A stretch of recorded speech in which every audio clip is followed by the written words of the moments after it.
Ladies and gentlemen in attendance and boxing fans joining us around the world, it's showtime! Welcome to Big Faces Worldwide, where we talking nothing but this boxing, man. What's good, fam? Hey, listen, man, if you're new here, I want you to be here. So think about hitting that subscribe button as we stay knee deep into this boxing conversation. Hey, listen, for the second week in a row, man, we had a fight of the year candidate. Triple G versus Sergey Derevyanchenko was a very, very good fight. You know, it is buzzing around the boxing circles. It is buzzing on YouTube, buzzing on Twitter, buzzing on all social media platforms. I think both guys went out there and laid it all on the line. A lot of people are talking about, did Derevyanchenko get robbed? Did Triple G receive a gift in winning the IBF title, you know, because of the Zone's investment in them? Did Triple G really win the fight? Me, I think it was a very, very good fight. I think it was a close fight. Sergey definitely dominated the middle rounds with his work rate, with his clean, effective punching.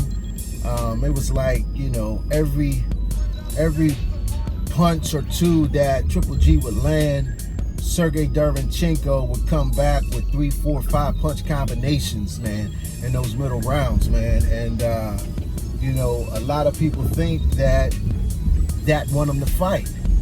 But, you know, early on, you know, counting the knockdown, you know, the first couple rounds, the first 2 rounds I give to Triple G, you know, definitely. Then you got to add in the knockdown. And some of those rounds were real close, you know, 3, 4, 5, you know what I'm saying? Those rounds were really close. And depending on you know, what you're looking at as a judge, or what you like as a judge, man, they're going to give it to the style or the fighter that they think is doing the best work.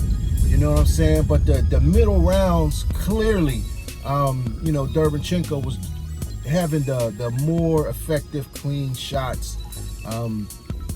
I believe that, you know, that body work that he was giving Triple G, I don't know if it was in the 5th round, where, you know, Harvey Dock jumped right in the middle of the two, right after Derevyanchenko clearly hurt Triple G to the body. Harvey Dock jumps in the middle of him and breaks him up. For what reason, I have no idea. You know what I'm saying? I have no idea what was going on about that. But nevertheless, that's what he did, man. And the same thing with Golovkin. I forget which round it was, but I believe that Triple G had Derevyanchenko hurt, you know, along the ropes. And Harvey Dock stopped the action, talking about he thought he heard the bell when the bell came, you know, 5-10 seconds later. But, you know, Derevyanchenko clearly was hurt. Triple G could have did more work, possibly got him out of there. Triple G's brother Max was in the corner yelling at Harvey Dock. Harvey Dock came over and explained that he thought he heard the bell. He apologized. Harvey Dock, who I think is a very solid referee, man, who's shown that, you know, he is a good referee, man. I just think he had an off night the other night, man. He had an off night, man, and made some questionable judgment calls, man. Definitely the one where Derevyanchenko hurt Triple G to the body severe. There were several times that he hurt him to the body, but the one body shot, you know, that really was visible that hurt Triple G, man,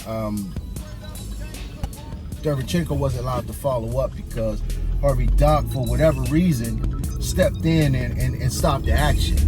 And then I believe, I don't know what round it was later in the fight where, you know, Triple G had Derevyanchenko. I believe he was hurt, you know, towards the end of the round. Harvey Dock jumped in, talking about he thought he heard the bell, you know what I'm saying? It was a very good fight, man. One that, you know, Derevyanchenko probably should have got the nod. You know, he probably should have got the nod.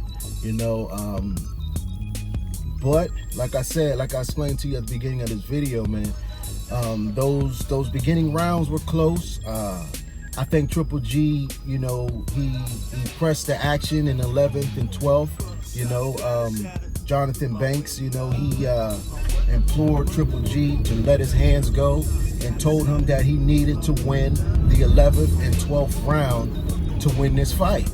And Triple G went out there and laid it all on the line, man, in the 11th and 12th round. And I believe he won those 2 rounds, you know what I'm saying? So he won those 2 rounds. He definitely won the first 2 rounds. You give him the knockdown, you know what I'm saying? You give him another round or 2 in between there. Triple G won this fight. You understand what I'm saying? But I think that Derevyanchenko definitely deserves a rematch. He beat Triple G up, you know what I'm saying? Credit to Triple G, he's tough as nails, man. He kept on fighting, man. He kept on, you know, going after Derevyanchenko.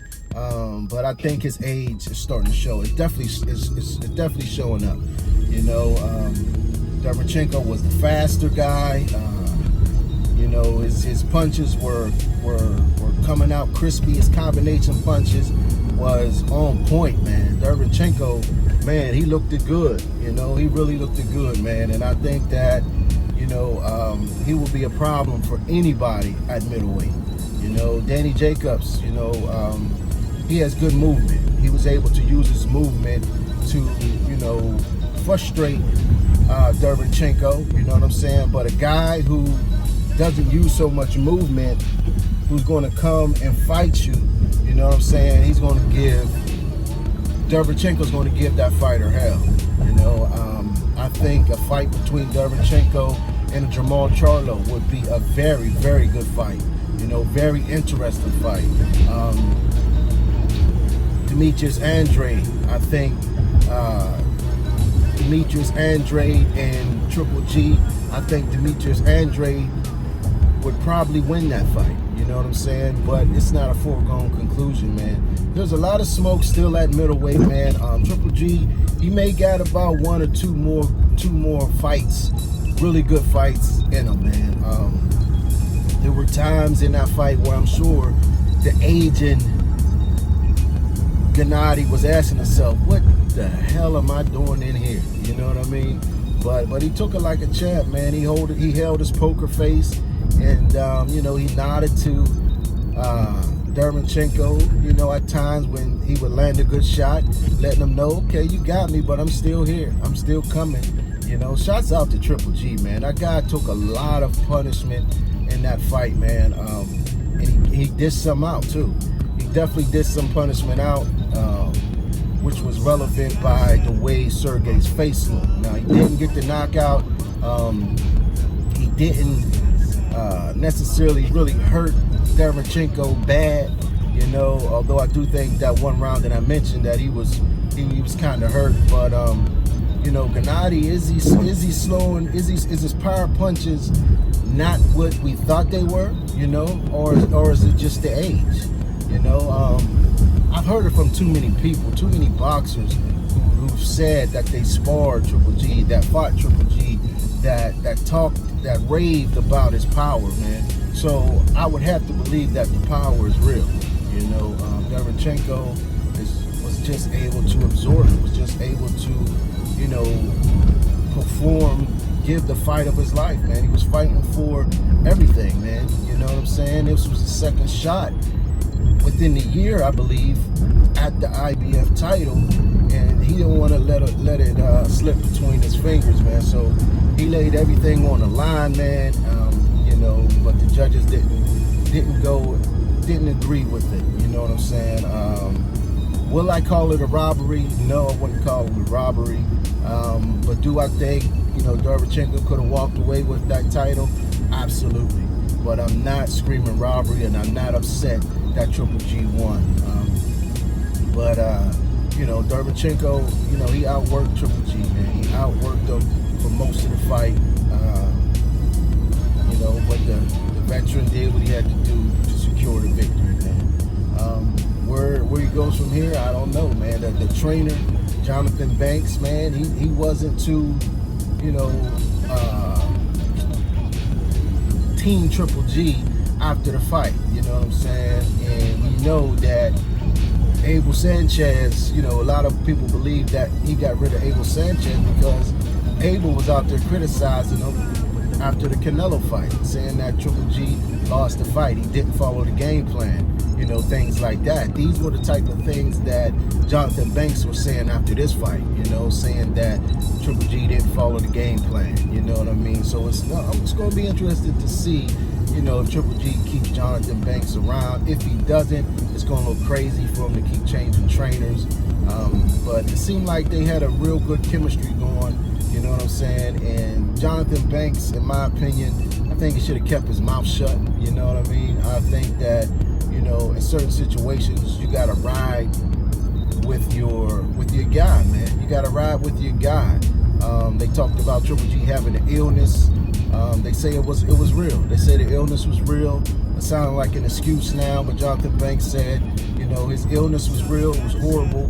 But once he agrees, once he chose to take that fight, you can't talk about the illness no more. And I agree with that, But did the illness play a part in Triple G's performance? I don't know. The only way we'll find out is if they have a rematch and Triple G goes out there and looks outstanding in the rematch. You understand what I'm saying? But listen, man, I appreciate y'all tuning in. Catch me on Twitter, catch me on Instagram at Big Faces Worldwide, all one word. But in the meantime and in between time, stay blessed and keep on supporting the sport that we love called boxing. Peace. I'll holla back.